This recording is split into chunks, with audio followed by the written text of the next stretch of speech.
A man who's combined his faith with being a very outspoken person on political issues, and we're very proud to have him with us. I think we first met 20 years or so ago when I was a very young man, no. When he was a young man and I was not quite so young. But come and join us.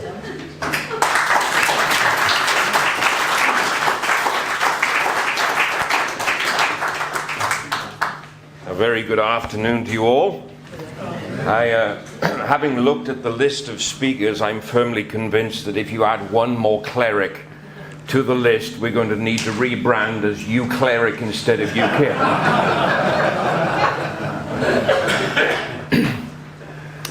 I'm not surprised that many people feel lost and unable to decide what to hold on to and what to discard. How to take advantage of this new life without losing the best of the old. Our trouble is caused by unthinking people who carelessly throw away ageless ideals as if they were old and outworn machinery. They would have religion thrown aside, morality in personal and public life made meaningless, honesty counted as foolishness, and self-interest set up in place of self-restraint. At this critical moment in our history, we will certainly lose the trust and respect of the world if we just abandon the fundamental principles which guided the men and women who built the greatness of this country. Now, I think those are very wise words indeed. They were spoken by our late Queen during her Christmas speech in 1957. The erosion of any culture occurs when we show apathy instead of attention, when we offer cowardice instead of courage, when we see favoritism over fairness.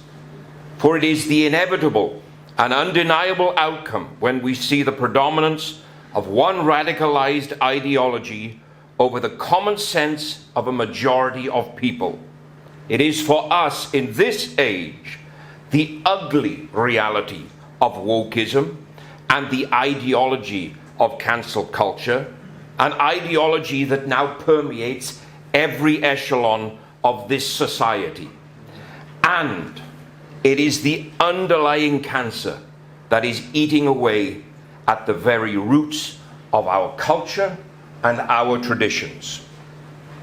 The evolution of modern times has brought about the single greatest degradation of this country, and it has left our society weakened and divided. We have a people that are now disenfranchised and divorced from this great nation. And we as a country are rapidly becoming beholden to a select few with the lowest of morals and virtues.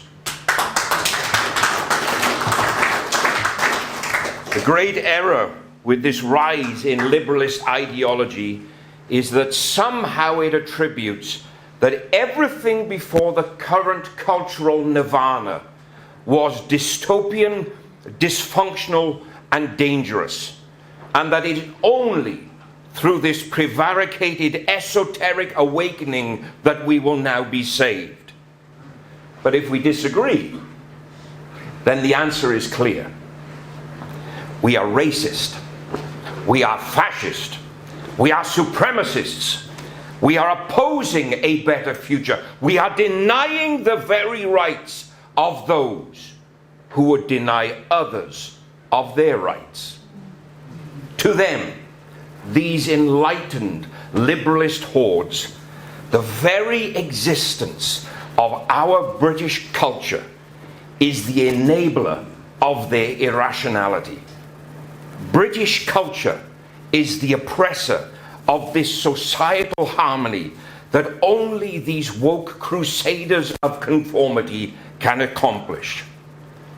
Now, I admit, our British culture has a history of mistakes. But We have learned from them. We have gleaned the wisdom of ages from those mistakes.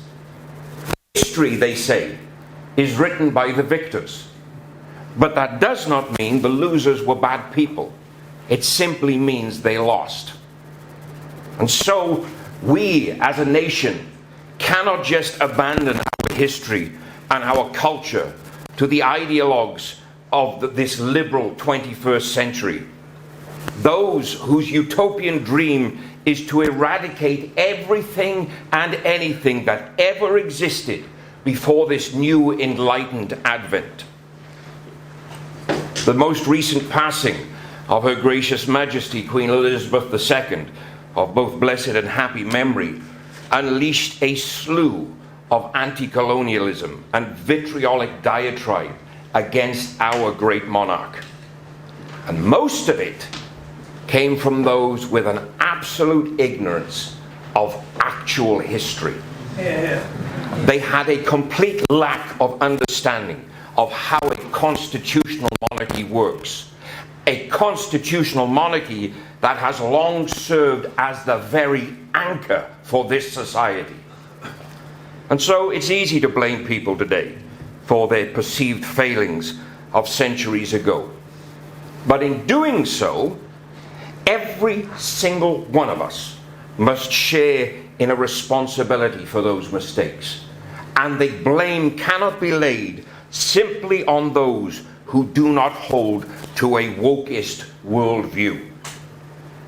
Throughout the centuries, right down to the breaking headlines of today's news media, if we dare to even call it news anymore, we are showered with the examples of those that let confusion, apathy, cowardice, and favoritism be the building blocks of this cultural erosion that passes through the door of our everyday lives.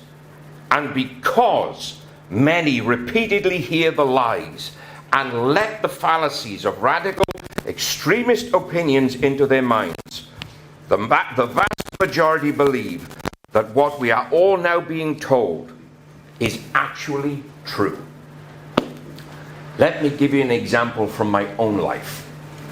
I used to sit on what was called the Minority Ethnic Christian Affairs Committee of Churches Together for Great Britain and Northern Ireland. I represented our communion of churches and various other bodies by sitting at that table. Now, I am the only Caucasian bishop in a predominantly Afro-Asian communion of 7,000 plus churches worldwide. And notice I said I used to sit, for I can no longer occupy my seat at that table. And the reason is simple. It is only because I am Caucasian. My work for Black and Asian communities is completely irrelevant.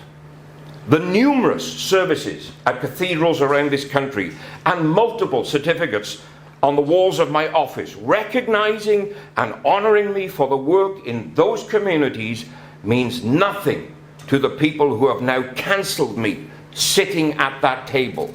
The same people that continue to benefit from the work that I have done. That is the real face of cancel culturalism. It is the antithesis to everything that is right, everything that is decent, and everything that is proper about our culture.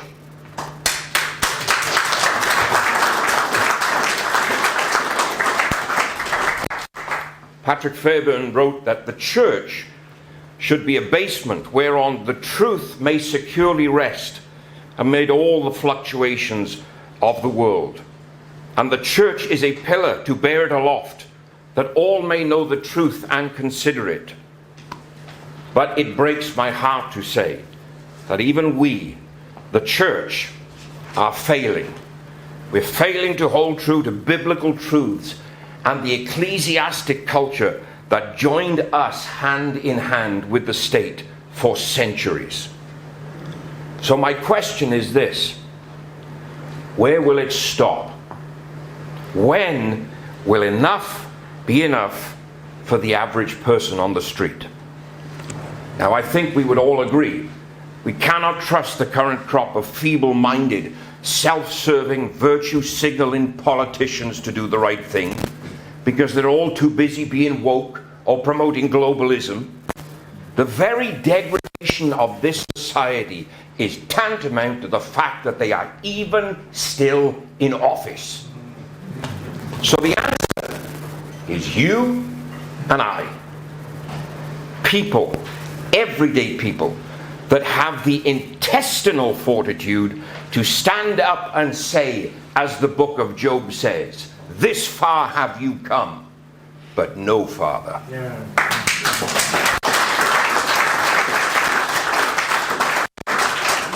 We, you and I, the people of Great Britain, every single one of us, irrespective of our ethnicity, we must stand up and say we are proud of our history. We are proud of our culture. We are proud that we have learned from the lessons and the mistakes of the past. And we will continue to live proud because we will never repeat those mistakes again.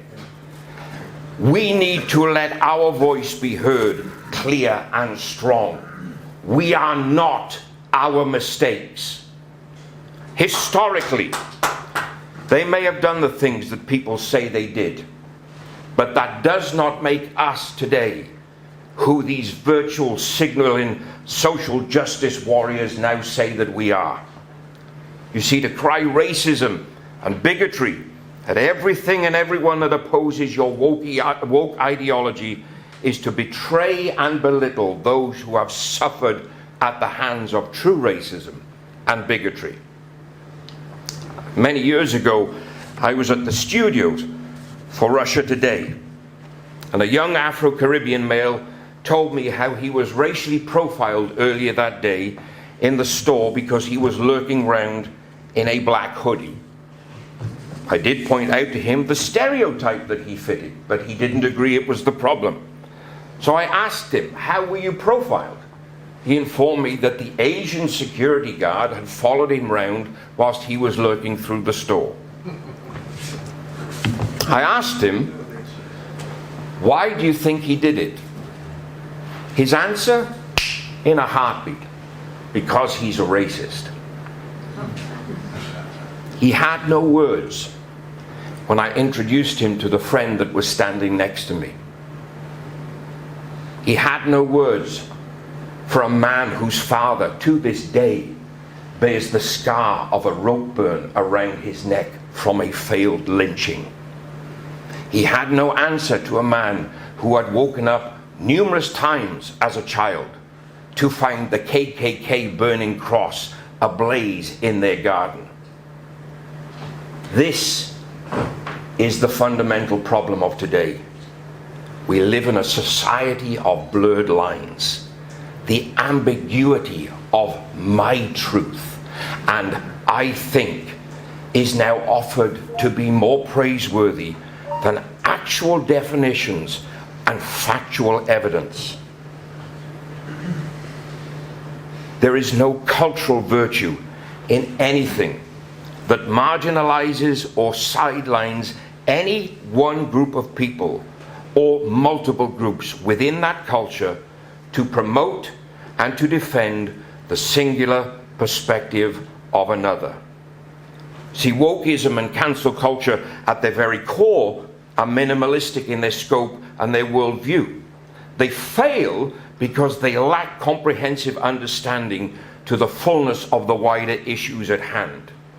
See, the security guard who watched a teen that fitted a stereotype lurking round a store was not a racist. But the men who tried to hang another man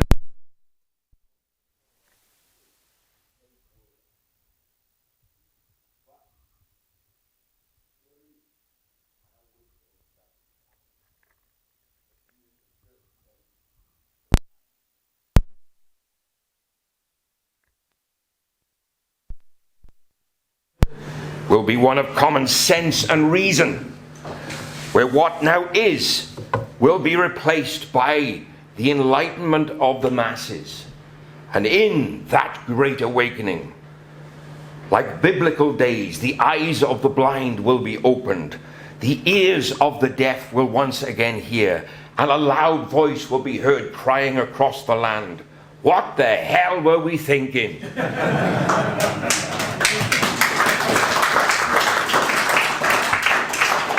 If we keep speaking true truth instead of the relative truths of those that are deceived, if we keep holding the line of what is right instead of blurring the lines between fantasy, fiction, and facts, if, as we would say in Bible days, we yet prevail, then the victory for absolute truth, for common sense decency, morality, and human dignity will be assured.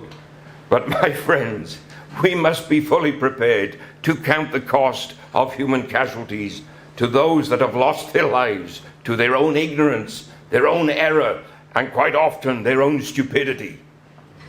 See, professional politicians have easily forgotten that they govern by consent, and that if they continue to steer this land to being the land of false hope and vain glory, then it is incumbent upon us, every single one of us that they represent, to withdraw our consent to be governed, and to do so immediately.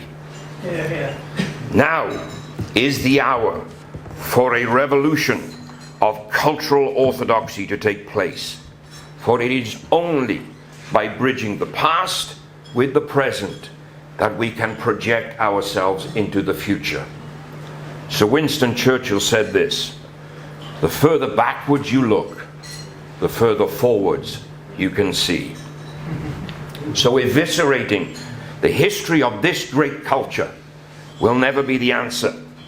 All it does is give rise to an entitled, embittered, and emboldened generation of hatred and ignorance. We have learned from the lessons of the past. We must now learn from the lessons of today.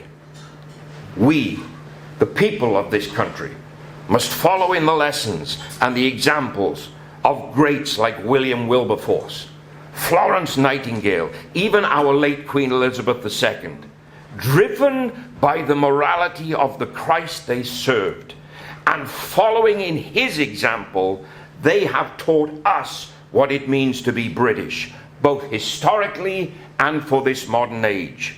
For to be British is to recognize injustice and to completely destroy it by giving of ourselves for the good of everyone in our country.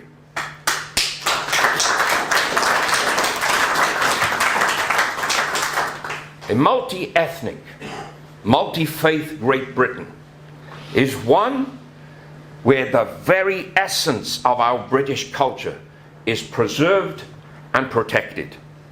We are, and we always will be, a Christian country. We journey along the path with other faiths, but a multi-faith Britain does not mean the eradication or the suppression of the church.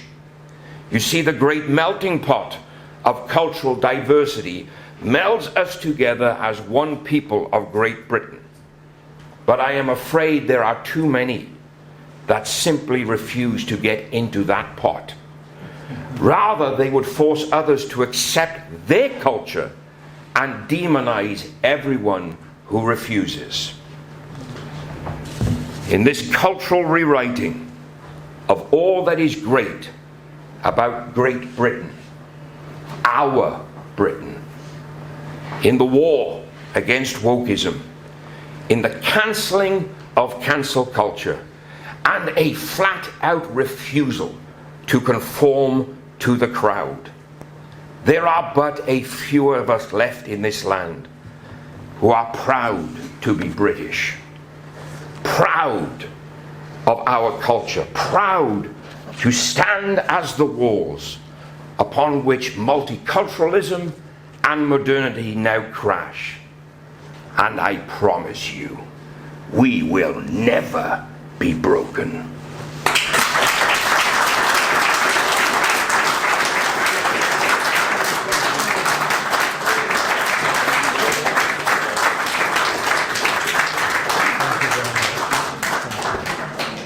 Thank you very much. Wow. So, Bish, your membership of Reform is not in the post. Oh no, that door's well and truly closed now, especially after being here at the UKIP conference. You were actually phoned up, weren't you? I was, yes. I was told that if I spoke here, the door back to Reform is closed, and it did make me laugh because I'm not quite sure at what point they thought I wanted to do party politics again, but there we go. You know, I've got a lot of good friends in Reform. I wish them well as a party, but my time helping them, working with them, doing stuff for them, that's well and truly over. And here, the atmosphere has been really, really positive because I think the backbone of this is free speech and a libertarian party, that makes it even more special. In any political environment, everybody should have the ability to say what they have to say. That is a fundamental right. That's what we call free speech. And we have the right to disagree with that. It doesn't need to be nasty, doesn't need to get aggressive or be violent, and we don't have to force opinions.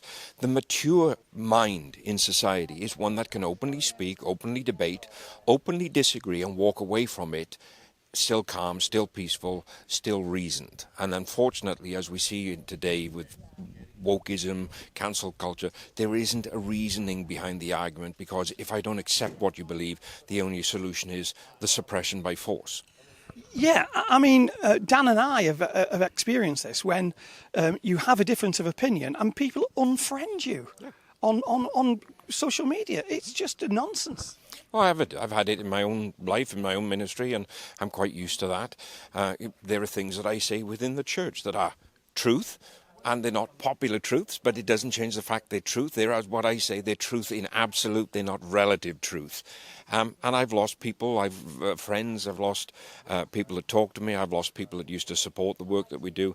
That's their choice. Do I wish them any harm for it? No. You disagree with me? That's fine. You have the right to do that, and I respect your right. I might not agree with everything you say, but I will fight to my very core, to the last of everything that's in me, for your right to say what you believe. My dad had a friend called Bill, and he was a communist. And I got on with him great guns, and we were actually sat on a park bench. This is 20 odd years ago. Sat on a park bench, and he just said, "Oh, bloody hell." I said, "What's wrong?" He said, "Alan Brett's just seen me." I said, "What does that mean?" He was the Labour leader. Mm-hmm. It meant that his bat and ball would be taken off him because he was sat with me on a park bench. Yeah, I know, it's pathetic. At what point do we understand that walking in unity as one people, for example, us, Great Britain, does not mean to say that I have to agree with everything you say? No. Life would be really boring if everybody said the same thing, everybody had the same opinion. Life would be robotic. And I like the fact that, even for me coming here, there were people who tried to stop me. And I told them, you don't get to tell me what I say, where I say it, how I say it. That's my right to say it. You might not agree with it. That's fine. Listen to me. I'll sit and listen to you. And we can still, as they say, agree to disagree and walk away. And that's absolutely it on a nutshell. That's free speech in working in reality, isn't it? It is. It is the fundamental ability to agree to disagree, to accept the fact we don't see eye to eye, but that's fine. We still go about our business. We still live peacefully with each other. We can still go swimming together. We can still cycle together. We can still walk together. We can talk about a different subject. Do you know what I put it down to, right? This is a terrible analogy, but this is how I equate to it, right? Being Welsh, we have this passion for rugby. And rugby, to me, is the game of free speech. You have two teams that for 80 minutes literally batter the hell out of each other. Yeah. Break each other down. The fans are screaming and shouting. But at the end of the match, they're walking down the road, singing, shouting, arm in arm. Everybody's going down the pub or wherever they're going. We're going to sit down, have a chat. And all the fight that took place for those 80 minutes is forgotten because now we're one. And then you see football.